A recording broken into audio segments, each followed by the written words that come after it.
Sometimes Pinterest recipes are a hit, and well, sometimes they're a big old flop. Today I'm going to be trying a Pinterest recipe that we have never tried before. In fact, I just found this recipe about 2 hours ago and decided that it would be fun to try and make. And we're going to see together whether this one is a hit or a miss. So on our continuing series of brutally honest Pinterest recipe reviews, today we'll be making apple fritters. Okay, so for this recipe, they're calling for Granny Smith apples. I don't have any Granny Smith. I have a Honeycrisp and I have a Rambo apple. So we're gonna use those. So I guess if this recipe doesn't turn out well, that could be my fault because we're gonna make a couple substitutions. But I'll let you know what those subs are. And the first one is the apples. We are gonna dice these into 1/4-inch pieces. Granny Smith would be a really tart apple. I think Rambo's pretty comparable to a Granny Smith.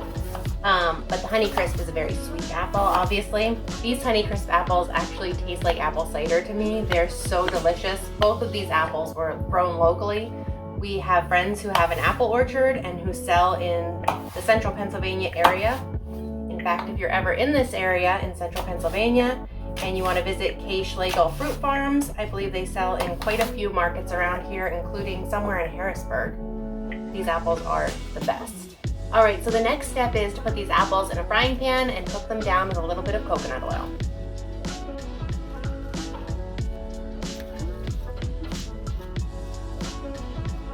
While the apples are cooking down, I'm going to get started on mixing together the other ingredients. So this recipe is actually a gluten-free recipe, and they call for a gluten-free all-purpose flour. I don't have any gluten-free all-purpose flour, so we are subbing in regular all-purpose flour, just some organic flour that I always use from Costco. We need to get the dry ingredients together first, and that is flour, salt, and baking powder.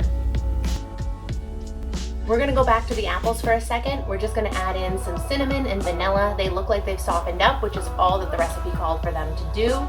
And then we're gonna put them on the back of the stove until we're ready for them so they stop cooking. Now we're gonna mix together the wet ingredients. We need milk, maple syrup, and an egg, and then we'll add that into our dry ingredients.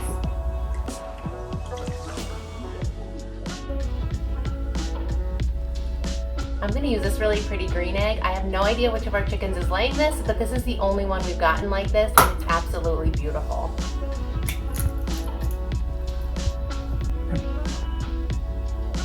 We're just going to mix up all of the wet ingredients, and then we'll add them into the dry.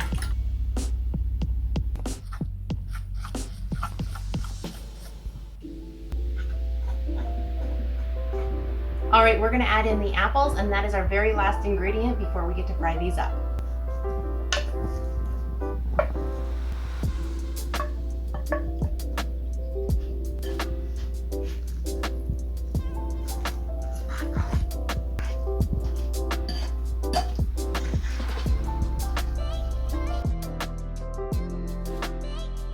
Okay, so this recipe says to heat coconut oil up in a large pan, heat it up over medium heat, and then add the batter in about 1/4 cup at a time. This recipe has a vanilla coconut cream glaze, so we'll get that started while the oil's heating up for our fritters.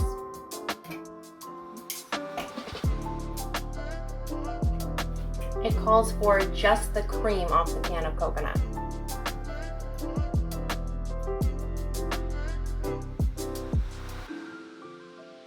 All right, next up we're gonna add in maple syrup. It says now to take this mixture and just put it on the stovetop and simmer it down for 5 to 10 minutes until it thickens up. I'm gonna check the oil now to see if it's the right temperature, and we're gonna use our handy dandy wooden spoon trick. We're just gonna put the wooden spoon in and see if little bubbles come out of the handle. I don't have any idea why that works, but it does. All right, we're looking good, so we're gonna add in the batter.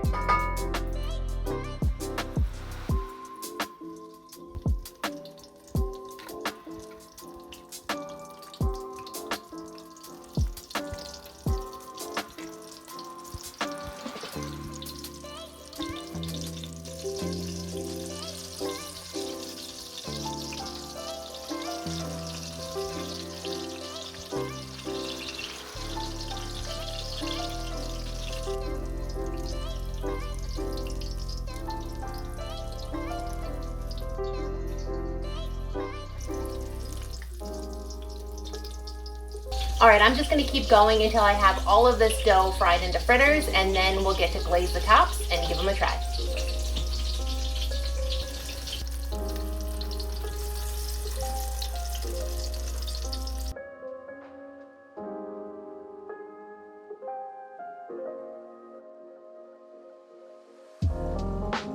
All right, so the fritters are out and the glaze has really simmered down and thickened up.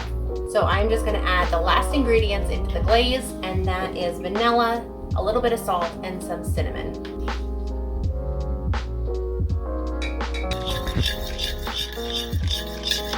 Now we're gonna go ahead and drizzle this glaze over our fritters.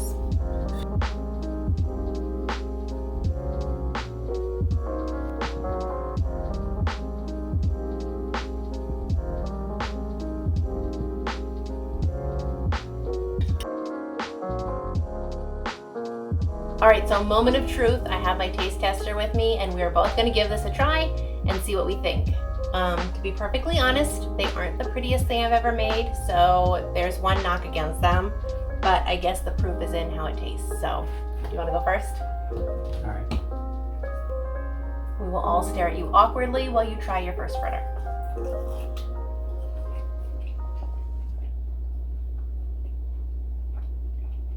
It's actually really good. Is it really? Yeah. I kind of didn't have high hopes for them because they're so ugly. Yeah, they kind of look a little bit like oily on the outside, but it's actually really good. It's perfectly cooked inside.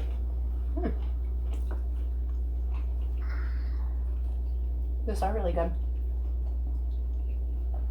They're actually really light and fluffy inside, and they have a really nice texture. Now, I will say one thing. I got the apples too big. They should have been smaller. I didn't follow the directions very well. The apples should have been smaller. The flavor is spot on. It tastes like fall. The glaze is really good. It's mapley, and the salt, I think, really balances out the sweetness. It's really like nice and cakey inside. Okay, so Ethan, on a scale of 1 to 10, what do you give the apple fritters? I need to try them one more time. I'd give them like a 9. I think it's pretty good. It's not overly sweet, which is kind of nice. Like, it's a nice balance. I give an 8.5. I'll be a little bit more critical. But overall, I would definitely make these again. So this was another winner on our Pinterest recipe review series. And if you guys try them, let us know below. If you have any suggestions for more Pinterest recipes we should try, also let me know below. And if you haven't already, like, subscribe, and share. And we'll see you next time. Bye. Can I have another one now? These are mine. These are mine.